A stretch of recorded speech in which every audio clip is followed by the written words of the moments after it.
Hello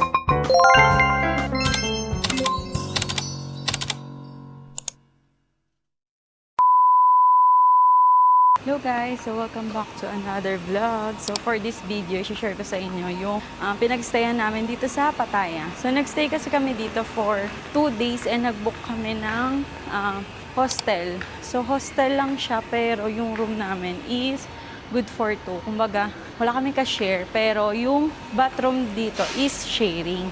So dito siya located sa tapat ng Pattaya Beach. Yan. Kailangan tayo Dito tayo. Ayan yung Pattaya Beach. Diba? And then dito lang tayo. So ayan. Ayan yung Pattaya Beach. And then ito lang. Yan. Pag-akyat lang na yan. Yan na yung hostel natin. So ngayon pa lang kami mag-check-in. Galing kami ng tour. Kasi dito is DIY lang kami. Kaya naisipan namin na mag-book na lang din dito na accommodation. Pero ang nabook namin is hostel lang. Para medyo mura lang. Ipapakita ko sa inyo kung ano ba yung tsura dito. And ano ba yung mga malalapit na pwede nyong papuntahan dito. check Ito in. yung itsura ng lobby nila. Diba? Pwede magpahinga. Tapos dito sa gilid nito. Dito. To passport? Iniwan namin yung gamit namin dyan. Mainit, grabe. Ay, may secret door pala dun. Ito pala yun. Saan na tayo? So, tinanong muna kami kung saan daw yung CR dito.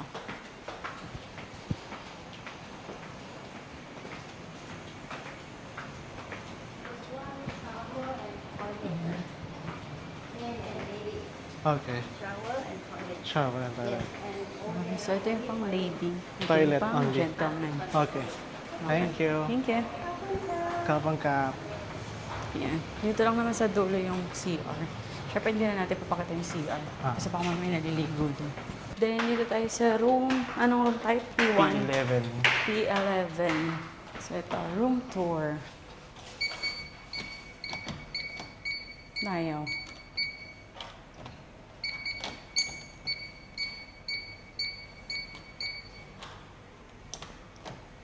Tayo. Yun. So, ito na agad siya. Yan. Diba? Maliit lang na kwarto. Wala lang siya. Kasi wala siyang kasamang CR eh. Tapos, ito na yung kama. Malaki na yung kama. Wala bang aircon? Yan, may aircon and may TV. Sa natin yung aircon. Tapos, ano to? Ah, may wifi din pala. Diba? Yan na yun. Wala na tayong iikot pa. Ay, eto. May patawal naman pala sila. Tapos may libreng water. Ito. May libre silang bottled water for 2. Yan. So, para sa mga solo travelers, dito sa mga hostel, ang alam ko is meron silang mga kasama na ay sa isang room. Yung parang ano siya, capsule style. Ganun yung nakita ko na reviews niya dito. And then ito naman, is yung nabook namin is good for 2 na siya. So, parang isang kwarto na. Tapos, ang ano lang dito is shared bathroom siya. Sa paliguan and then sa pagka dudumi and iihi kayo. So, share lang. Tapos, nabook pala namin to sa Klook and ang halaga niya is, kung ako nagkakamali, nasa 900 plus. Dalawa na kami doon. Tapos, syempre, kung gagamit pa kayo ng discount code, so, yung promo code natin na The Hason's Klook, makaka-discount pa kayo. Eh, yung 900 na yun is good for 2 na. Pero kung isahan lang kayo, kunwari solo traveler kayo, tas isahan lang yung ibubook nyo. Alam ko nasa 500 per night lang siya. So, kung budgeted yung travel nyo, pwede na dito. And then, kung saglit lang naman kayo sa Pattaya, balak nyo mag-DIY and magstay lang ng ilang araw dito sa Pattaya, pwede na tong hotel na to. I mean, hostel na to. Kasi ang kagandahan dito is malapit na siya sa beach, Pattaya Beach. Yung harap mismo ng hotel is Pattaya Beach na. And then, may malapit din na may malapit din na convenience store. So, mamaya titingnan natin, libutin natin yun, yung mga malalapit dito. So, yun, i-share ko na yung ibang makikita natin dito or ibang ma-experience natin dito sa The Bedrooms Hostel. Bago natin siya i-rate kasi kakarating pa lang naman namin. So, hindi pa natin siya, matetesting. Matetesting. Kumbaga, hindi pa natin alam kung ano ba yung ibang may experience natin dito. Pero sa location, okay siya sa akin kasi nga malapit sa Pattaya Beach, malapit sa Terminal 21, walking distance lang. And ayan, may malapit din na night market. Mamaya pupuntahan natin yun. So, yun. I-share ko na lang kung may iba ba kami ma-experience dito. Dito sa pinag-i-stayan natin, may malapit din na convenience store. Ito, di ba dito pwede rin tayong dumaan dyan, papunta sa room natin. And then, ito. Ayan. Ito yung hotel natin. Tapos dito sa baba, may convenience store. Tawag dyan is Tops Daily. And then, ayun na yung beach. Tapos dito, meron ding pharmacy. Yan.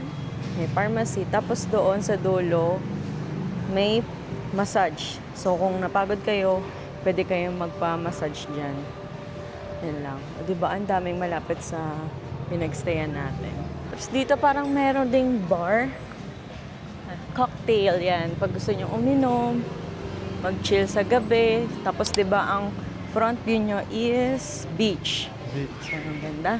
Ayos na ayos ang ating accommodation. Ay, kawawa naman si Doggy.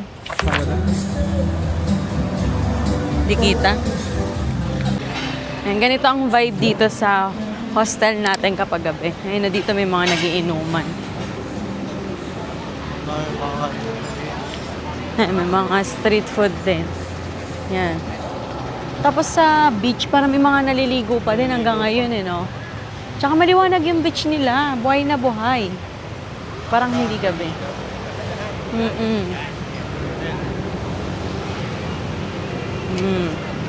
So, ayan. Aray ko. Dito na yung hotel natin. Pero pwede rin tayo dumaan doon. Dito bakit namin Sa likod. Sige. Pero kanina nakita naman na sa vlog yun eh. Pakita na. So, ayan. Yan ang itsura dito sa hotel natin kapag gabi. So, yun. Abang hiniipitan tayo ni Christian. Mag-hotel review na tayo. So, simulan natin sa negative muna. Sa akin, una is yung pintuan nila dito sa may likod. Lagi siyang tunog ng tunog. Hindi ko alam kung sira ba siya or laging may nakakaiwan na bukas. So, parang yung mga guests is hindi sila mindful dun sa, sa pagsara maigi ng pinto. Kasi siya, sa likod kasi to, yun ditong side na to, likod siya ng hotel. So, ang nakakapasok lang dun is yung may mga key card na kumbaga guest lang talaga for safety. Kaso yung ibang guest yun, hindi nila sinasara maigi yung pinto. Tunog tuloy ng tunog. Kala mo may nag-a-alarm. So, syempre, nakaka-istorbo sa ibang guest. Ganyan. Alam ka namang bangon ka ng bangon para lang isara, diba? Tapos, sa CR, kagabi, nung naligo ako, ayun, medyo natakot lang ako kasi ang laki masyado ng CR. Tapos, ako lang yung tao. So, Shared bathroom kasi.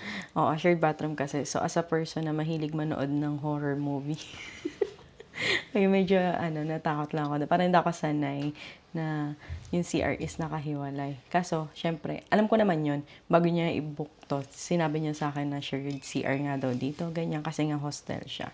So, nag-agree naman ako. Kaso, hindi ko lang in-expect na ganun yung, dating niya or itsura niya. Kasi wala akong kasabay mag-CR eh. So, okay lang naman siguro kung may kasabay ako ganyan. Pero pag ako lang mag-isa, natatakot ako.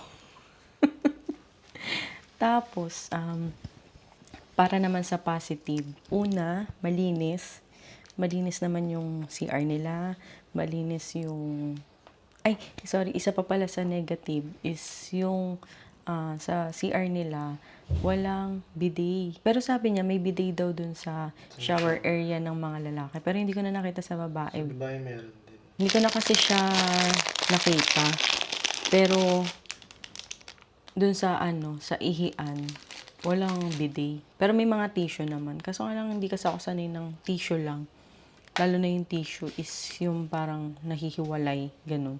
Naghihimulmul, hindi ako sanay ng ganun. Tapos, yun nga, for the positive, malinis naman yung CR nila, yung shower area nila, malinis. Tapos, malinis yung kwarto.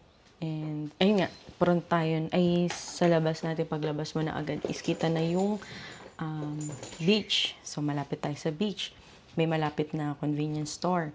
Tapos, may malapit na food spa. So, dun sa malapit na food spa dito, kung dito kayo mag-hotel, itry nyo yung food spa doon. Grabe, ang sarap. Nagpa-food spa kami kagabi. And sobrang na-enjoy namin. Compared dun sa Chatuchak Market, parang parang, alam mo yun, anong tawag dun? Dinampian lang. O, parang dinampian lang ng kamay nila yung, hindi na massage. Yun. Pero dito, foot massage lang yung in-avail namin. Nagulat ako, minassage pa yung braso ko, minassage yung likod ko, yung ulo ko. Grabe. Alam mo, pwede bang dali niyo na po ko sa kama after? Yung ganun pakiramdam. Parang service ka na lang. Oo, kasi sobrang relaxing talaga niya. So, itry niyo yun. Itry niyo yung foot massage dito. So, yung pala yung tinatawag talaga nila na Thai massage. Ang sarap. Pero ayoko lang nung stretching. Ayun. Pero, ang sarap. Ang sarap ng foot massage nila. Parang gusto ko pa nga ulitin eh. Kaso, last day na namin dito. And mamayang gabi, hindi na kami dito. So, ano pa ba? Ayun, yung CR nila, hindi ko na na-videohan. Pero, i-explain ko na lang kung ano ba yung itsura niya. So, sa CR nila, nakahiwalay yung shower area nila sa toilet. Sa may bowl. Yun, yung ihian, kumbaga, nakahiwalay. Tapos, sa shower area, meron dong washing. May washing doon. So, in case na gusto nyo maglaba, ganyan. Pero may bayad siya. Hindi ko sure kung 40 baht. Kasi may nakalagay doon 40, di ba? So, 40 baht nata siya. Pero bukod pa yun sa dryer. Bukod pa. Pero yung sabon, ikaw ang magpo-provide, no? Parang. So, parang 40 baht, gamit lang nung washing yun. Tapos, meron din dong anong tawag doon? Yung sampayan. Yun, may sampayan naman doon na nakalagay. Tapos, pagpasok mo, nandun nga sa gilid yung washing. And then, sa kabila naman dito is merong parang mga drawer. So, pwede mo ata ilagay doon yung gamit mo. No, abang naliligo ka. Kaso ako, ayoko naman ng ganun. Gusto ko kasi abang naliligo ko, dala ko na yung gamit ko. Hindi naman ako sanay na lalabas ako ng nakubo, tapos doon ako magbibihis. Kahit sabi mo pang puro babae yung kasama. Tapos, sa tabi naman nung mga drawer is malawak yung lababo. So, may lababo siya, pwede kayo doon mag-toothbrush, ganyan. Tapos maraming salamin. And then, ang pinaka-importante is yung blower. Yan. Yes, ang daming blower. Kada salamin, may mga blower. Sa inyo ding lalaki, madaming blower. Ayun. Tapos yung shower area niya is by cubicle naman. So, safe naman na hindi kayo na masisilitan. So, may heater din, yan. Tapos, meron din silang allotted na sleeper dun sa loob ng CR kasi bawal ka magsuot dun ng sapatos. Siguro, para hindi na rin sobrang madumihan yung CR nila, ganyan. Tapos, ano pa ba? Ang ganda. Diba? May asawa ka na, may parlorista. Hairstylist. Kulang na lang talaga sa kanya makeup eh. Nasaan yung yung nilalagay mo sa buhok ko. Wala, papakita ko lang. Add ko pala. Ito, ayan, kung napapansin nyo kasi sa mga vlog ko, lagi nilang ang gulo-gulo ng buhok ko. Diba yung tutsang yun dito, ganyan. So, ayoko naman lagi nagpapariban. Bumila ko nito. Yan. Baka gusto nyo lang malaman. Nabili ko to sa SM nung nakaraan. Sa SM North yan. Heavy rotation. Parang, Keep Lock Mascara. Pero, siya, pang buhok. Yan o, ganyan. Ganda niya kasi, siya, umaabot siya ng whole day na ganyan naman yung buhok ko. Maganda pa din naman. So, parang, kala nga lagi parang fresh. Pero yung totoo, haggard na talaga. Na-stay lang yung buhok na ganyan. Tapos, hindi siya matigas. O, di ba, nag-review ng makeup. Tapos ito, yung kay Vice na sunscreen. Hindi siya malagkit sa mukha. Ayun nga, para hindi tayo mangitim ng sobra-sobra, diba? Bigla tayo, no? Nag-review ng mga makeup. Ayun, tapos, ano pa ba? Ayun, meron din pala silang pa-water. Yan, di pa pala namin naiinom to. Nasabi ko na ata to, na may pa-water naman sila. Tapos may towel, may lagayan ng damit. Anong tawag dyan? rock ano. Jacket rock. Medyo bumubulong pala tayo kasi yun nga, dinig, yung konting ingay lang dito, dinig agad sa kabilang room. So, kada may lalakad dyan sa labas, naririnig din namin. Ayun, for my overall rate, i-rate ko siya ng 9/10. Yes. 9/10 sa akin. Taas, di ba? Kasi, siguro ang nagpabawas lang is yung sa locker nga. Tapos walang bidet. Yun lang. Pero overall, maganda dito, recommended. Tsaka, mura. Mura lang. So, nabook nga namin to ng 900 pesos lang. And nabook namin siya sa Klook. So, kung gusto nyong i-book din to, ilalagay namin dyan sa description box. Yung link kung saan kami nag-book sa Klook. And syempre, makaka-discount pa kayo kung gagamitin nyo yung promo code namin. So, yun lang. Ikaw, anong rate mo dito? Wala ka palang mic.